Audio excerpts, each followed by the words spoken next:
All right, let's start off with our first big story. Now, last year, Nigeria's federal government, through the Ministry of Finance, introduced the whistleblowing program, through which it aims to obtain information deemed to be in the public interest concerning the violation of financial regulations, mismanagement of public funds and assets, financial malpractice, and fraud and theft. And since the takeoff of the policy, the country's anti-graft agency claimed it has recovered more looted funds, but Magu the other day before the Senate, they asked him how much has been recovered. He didn't know that anyway, but they said they've recovered. Yeah. But that cannot be said of a whistleblower who lost his job. Doshima Abu tells us about Intia Thompson, who disclosed how $243,000 meant for monitoring of projects was diverted by the management of the organization where he works. This is the whistleblower who got fired after reporting an allegedly fraudulent financial transaction at the Directorate of Technical Cooperation in Africa, DTCA, an agency under the Foreign Ministry. We couldn't reveal his face for security reasons. He has accused the management of pocketing about $243,000 meant for monitoring of projects executed under the Nigerian Trust Fund in 8 African countries. The Trust Fund was established in 1976 and came into effect in 2004 with the aim of providing cash for projects in various sectors in order to enhance economic and social progress in Africa. The money that was in the CBN, within 3 days, they withdrew all the money. We tell the staff, go and, what they do was tell the staff, go and open a domicile account, bring your number, you bring the money, they pay about $5,000 into your account, go and bring it, say give it to Garuba. Garuba will give you $1,000, go use $1,000, drop $5,000, some $2,000, depending on how you can say, no, God, it's too small for me. I know 500,000 Naira was approved for the workshops, sanitation workshop in December. It has not been done. The management has since denied any wrongdoing. $202.20 involved, and out of this, $36,583 was set aside from this 202 point something dollars was set aside to celebrate NTCF at 10. The balance you have is $165,713.75, and this went as extra codes to 40 officers. Documents made available to us seem to validate claims made by this official, but no mention was made of the $41,000 the agency claimed was used for auditing of the NTCF, which wasn't under its mandate. The whistleblower told us that many of those who were paid extra codes were asked to remit part to one Mohammed Garba.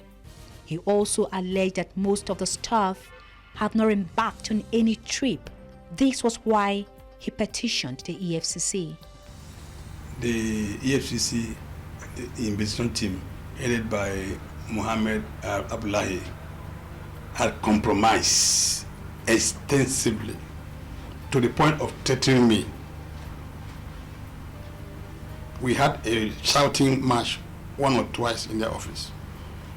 What they did was, DG, what you would do is, since the money was for extra code, why not travel and come back? We will just use that to cover for you.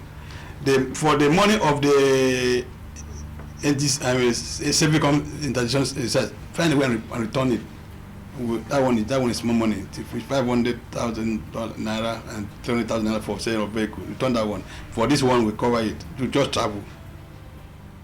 And the only trip that they made was going to Rwanda. Money meant for monitoring and evaluation purposes are usually duly paid to the officers, and when such monies hit the officers' account, Because of the volatility in the valuation of the dollar to the naira, officers are advised to quickly take the money from their account. But as days went by, things gradually got worse between him and his superior, which eventually led to his dismissal. Again, the agency denied any wrongdoing, justifying its action on grounds that the whistleblower violated the oath of secrecy, refused to carry out lawful instruction, made false claims on 2 management staff, and was absent from work without leave. The officer was not queried or indicted on account of his alleged petition to the EFCC. He is not an honest whistleblower. He has malice against the current acting director general. We then sought the views of these rights activists on the matter. On work for 2 or 3 days, that should not amount to sack, especially when there is cogent reason. It's very obvious that this man was being persecuted for exposing the fraud in that organization. Government says it is investigating the matter. As a result of this person being a whistleblower, I can give you an assurance and a guarantee right here that damages will be paid and the person will be reinstated, that we will do everything possible. We have also from the Vice President a request that I should look into it again. Ntia Thompson was sacked exactly 2 months after the authorities approved the whistleblowing policy promising full protection and restitution for any informant. Many fear that this situation may challenge the credibility of government on its pledge to protect whistleblowers and affect the success of the new policy. Shima Abu, TVC News, Abuja. Right, it does seem that it's not enough for government to, continue to assure and reassure whistleblowers that there won't be any backlash. Indeed, just like when the senator in Sani alleged that when it comes to some aspect of Nigeria, particularly the presidency, corruption seems to be fought with some kind of insecticide outside the presidency when it's within the presidency. More like air freshener. Air freshener. What is happening? So it's possible, it's okay to blow a whistle on somebody who is not in government, or when a government agency is involved, then the whistleblower totally gets different a blow, according to Aziza. Yes, indeed. All right, of course, we're going out on TVC Entertainment, but viewers there can continue with TVC Breakfast on TVC Nigeria, DSTV 418, Go TV 45, of course, Free TV 701. And StarSat 270, Star Times, this is the 307. Stay with us. All right, of course, before we go on that break, let's quickly introduce our guest, his senior advocate of Nigeria, Chijioke Okoli. It's good to have you on the show this morning. Thank you for having me. All right, but before we go into that discussion, that break now. Stay with us.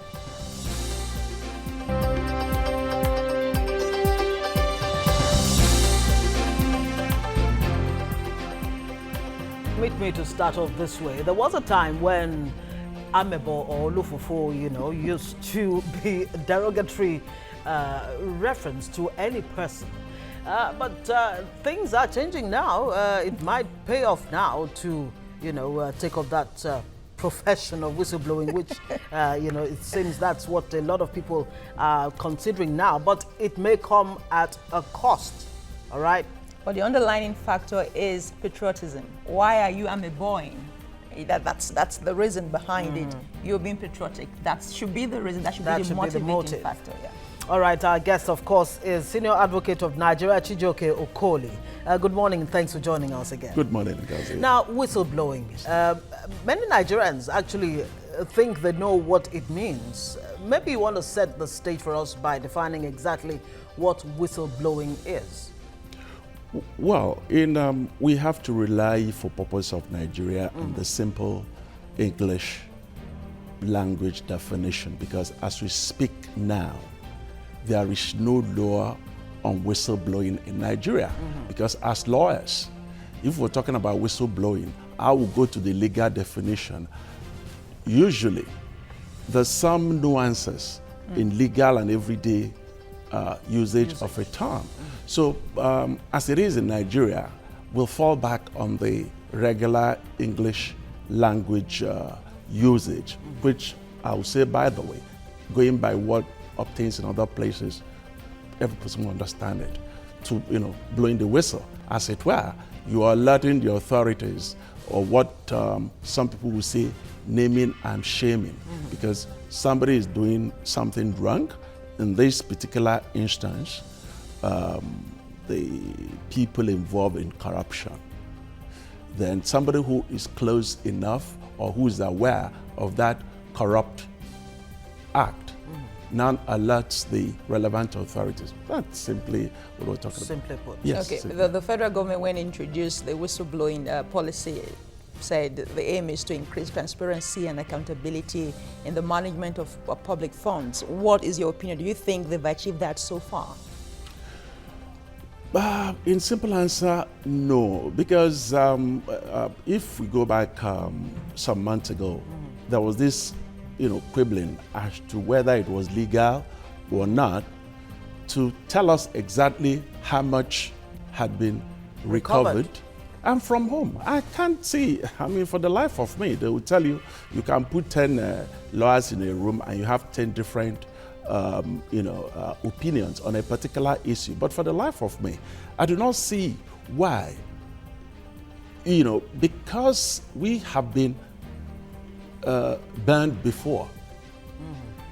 It makes sense for people to be skeptical, because if you follow one of my favorite columnists, Shonalo Lumese, Yes. He hounded Ngozi Okonjo-Iweala and the Ministry of Finance and said, tell us about Abacha loot, that the loot had been relooted.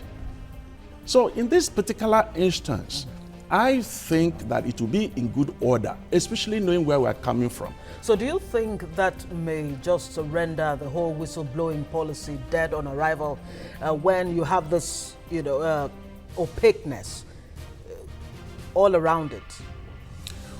Well, like we keep hearing from government that, look, the people who, the whistleblowers will not be named. We don't know how much has been recovered so far, other than, we here and there, we hear some figures bandied all over the place, but there are no specifics.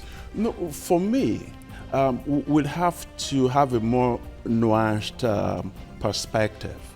If you're telling us that a particular sum of money has been recovered, but that is gross, you'll be in good order.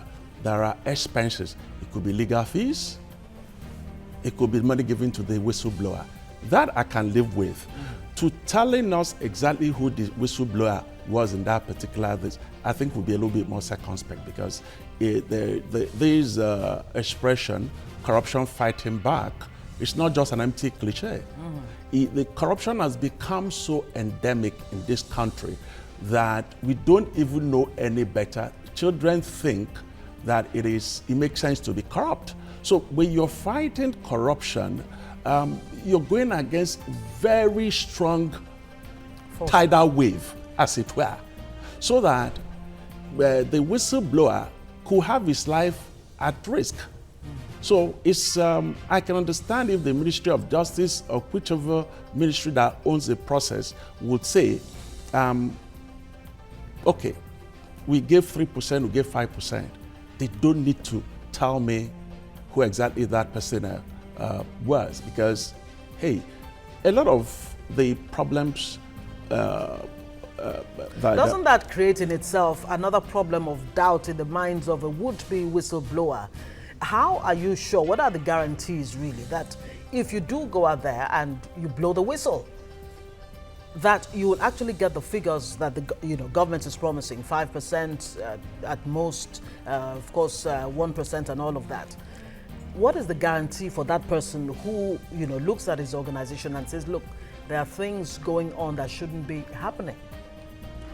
You see, to some degree, you can't have 100% guarantee in just about anything in life. You see, but what I'm saying is that in the fullness of time, the program will see the credibility or Your otherwise. suggestion is that even the whistleblower shouldn't be known to the authorities. Is that what you're saying? No, it will be known to the authorities, but not to the public. Not to the public, because let me give you an example. Today, the U.S. is fighting global terror, is fighting drug cartels in the world without informants. And a lot of times, these informants are what you call whistleblowers. They get money. And if in the world of espionage and counter-espionage, if you read all the history, the people who are giving the Americans the CIA information right within the KGB and the Russian bureaucracy, more often than not, they are paid. Yeah, and vice versa. I brought that up because people have asked the question that if the authorities that you're reporting to are somewhat culpable in some corruption cases, wouldn't they inform their crony to say, hey, the government is after you, even the Ministry of Finance or whoever ministry is involved in this case? That is a very valid consideration you have made, because, I mean, if we step a little while, the problem, some people have had it not once, not twice, several times in this country, where we've had issues where people went to report to the police about some armed robbers or something, and they get raided. That means that some of those people had information from the police, otherwise how would some people now come and take them out? But having said that, I think that's where we can't just surrender, because I think the question of corruption is an existential threat to us as a people. Yes. So I think, in my view, that it is not something, a policy that we should just, throw it out there flippantly. It should be something in spite of the shortcomings that it may have. Yes. Okay. What we need to do is to inspire in the general public that there's a certain degree of credibility in the program, which I think, for example, it shouldn't just be something that should be left to some little or medium level officer. For example, the whistleblowers policy could be something that is run right from the office of the Attorney General and maybe the office of the Vice President, or both. It should be such that nobody who's even high placed could just go and find out the fact, because you need to protect the people who's involved. Okay, well, when we come back, we're going to go on a short break now. When we come back, I'd like to take you back to the issue of the Attorney General's office and a lot of shenanigans that's been going on around that particular office as we speak, if that is still credible enough to do the job you're asking the office to take on right now. So, all right, we'll take that break and return shortly. Stay with us.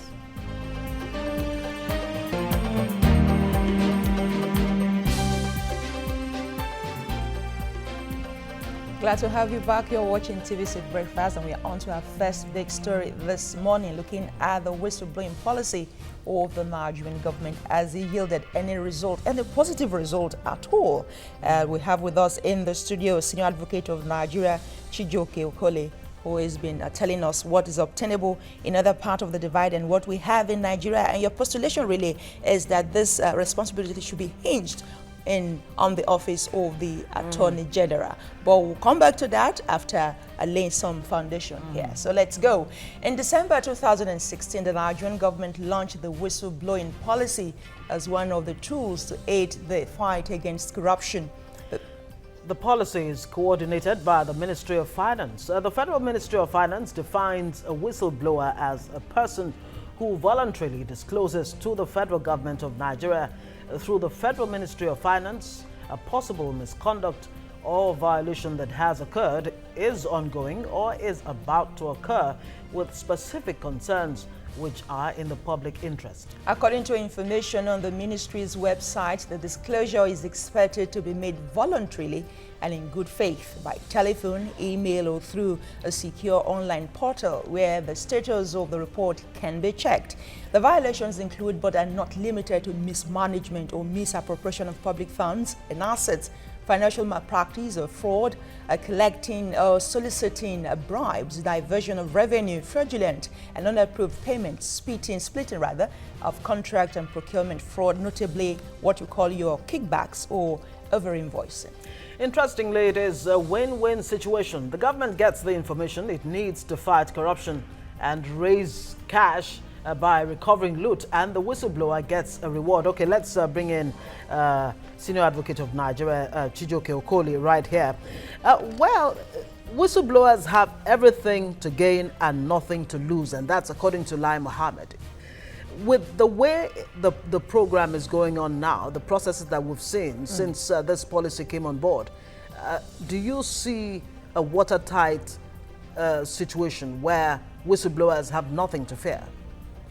I think straight away that the jury is still out on that. It just started, you know, but I think also, but I can tell you from experience and knowledge of human nature that saying that the man has nothing to lose is putting a little bit, let me not use the word flippantly, but simply because, like I was saying, corruption has become so endemic that when you complain against certain people, they actually feel very indignant to the point of, you know, they could fly into a murderous rage.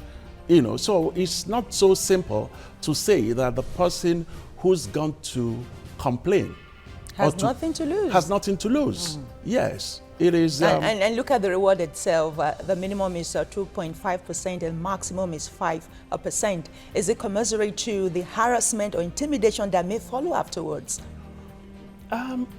Well, I think, especially given the quantum of money that, you know, get routinely misappropriated or stolen in Nigeria, the percentage would be okay. I would, you know, believe, because even a lot of times when you go and get a lawyer doing his work to get recovery, I mean, it's, you know, you do a lot of work, sometimes you get that kind of percentage, you know, but this particular person, all the person is doing, as it were, is just to volunteering information, credible information. So, but like I said, the jury is still out. We need to see it work over some time, because even if the government is not credible with the program, sooner or later we would find out. The sort of question, the program, the news item you had a few minutes ago about a whistleblower now suddenly becoming the hunted. Absolutely. Without prejudice to the peculiar facts of that case, I can tell you off the cuff that that is not, such occurrences are not unexpected. Because and that's not an isolated case. You have the case of the other gentleman with the Service Commission, the staff of the Police Service Commission, who has received a backlash for whistleblowing. But of course, we'll come to all of that. Let's bring you more facts here. The whistleblowing policy is already yielding good fruits. Okay, that's good to know, as government has been able to recover $151 million, 8 billion naira, another $9.2 million and 74,000 pounds from tip-offs from whistleblowers. According to the Ministry of Finance, the total communication on the whistleblower policy received since December 2016 is 2,251. This communication includes inquiries, tips, compliments, and general advice from the public. Let's break this down further. Of this communication, there were 95 from the website, that's online portal, 1,550 from calls, and 412 short messages, and 194 from emails. Now, the total number of tips received is 282. Of this number, the tips received through calls are 49, through SMS 87, website 95, and through email 51. Of the 282 tips, 154 were actionable. That's interesting to know. Now, will it become more lucrative to actually be a whistleblower in Nigeria at some point than to actually, you know, steal from the public coffers? Is that where we're going? Oh, yes. You know, like I said, we keep going back. I said, given the endemic nature of corruption in Nigeria, I would think that somebody who goes all out to be a whistleblower, but at the same time, we must also bear in mind that this information is not on high heels walking on the street. You need to be within a particular environment to know.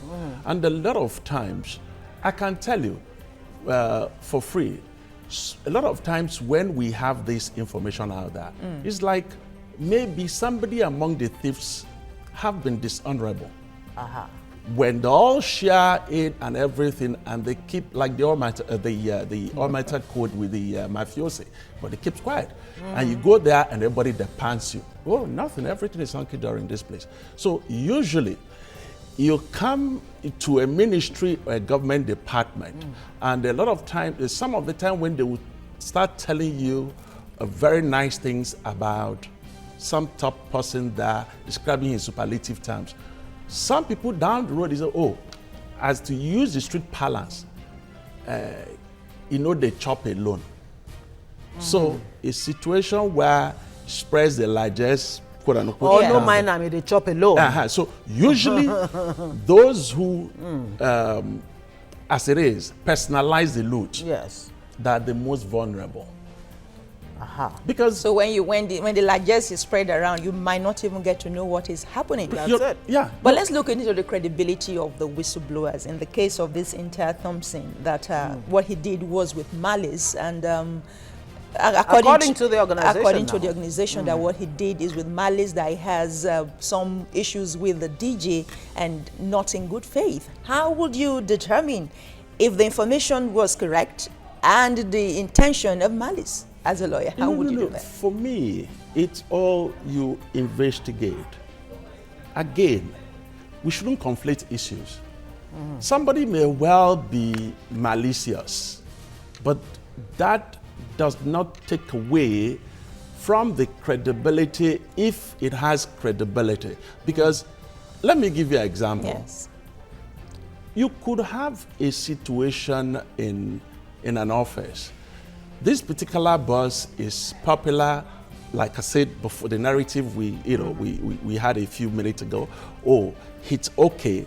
They get this loot and make sure that it spreads down. And a particular person comes in, the people below or with him know that he's putting his hand in the cookie jar, so to speak. Yes. But he's keeping it to himself. So there is malice.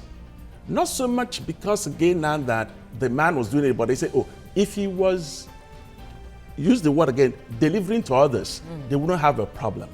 But now he's keeping it low. And in that situation, you could say, no, it's not out of the inherent goodness of his heart that he's naming and shaming this person. Out of a whistleblower can be malicious, but yet accurate in terms of information. Precisely. That's not what we're looking for. You see, in this particular case, like the saying goes, let us look at the message and not the messenger. And not a messenger. So you could say, yes, we fought. He's written petitions against me. Fine, that could be valid. But let us isolate the particular information in question and find out if it is credible. If it is credible, the fact that you've been fighting with him in the village for land or something, and it's not relevant in the equation. Okay. Well, we're being told to actually wrap this one. Well, unfortunately, it's not in our hands. We'd like to sit there. Okay. Okay. All right. Thank you so much for coming on the show. Senior Advocate of Nigeria, Chijoke. And then we will cease talking about corruption. Like they say, if we don't kill corruption, corruption sooner or later would kill Nigeria.